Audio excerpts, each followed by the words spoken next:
Factoring quadratics shows up on almost every SAT. If you can factor fast, you save time for harder questions. Let's master it. When you see x squared plus bx plus c, you want to write it as x plus p times x plus q, where p plus q equals b and p times q equals c. Easy example first. X squared plus 7x plus 12. We need two numbers that add to 7 and multiply to 12. 3 and 4, 3 plus 4 is 7. 3 times 4 is 12.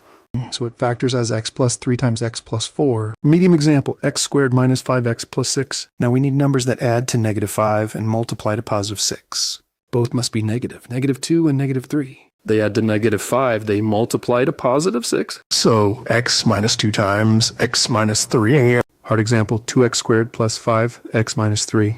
When the leading coefficient isn't 1, use the AC method.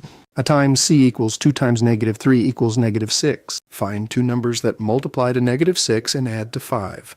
6 and negative 1. Rewrite 2x squared plus 6x minus x minus 3. Factor by grouping 2x times x plus 3 minus 1 times x plus 3. Factor out x plus 3 times 2x minus 1. One more special pattern you must memorize. The difference of squares. A squared minus b squared always equals a minus b times a plus b. So x squared minus 25 equals x minus 5 times x plus 5. The SAT tests this constantly. Common mistake alert. Students often confuse signs. In x squared minus 7x plus 12, both factors are negative. X minus 3 times x minus 4.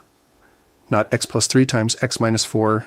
Always check. Do the signs give the right middle term? On a graph, each factor corresponds to a root where the parabola crosses the x-axis. X minus 3 equals 0 gives x equals 3. X minus 4 equals 0 gives x equals 4. Two roots, two x-intercepts. Quick recap. Find two numbers that multiply to c and add to b. Check your signs. For leading coefficients not equal to 1, use the AC method. And memorize the difference of squares. Practice more on NovaMaths.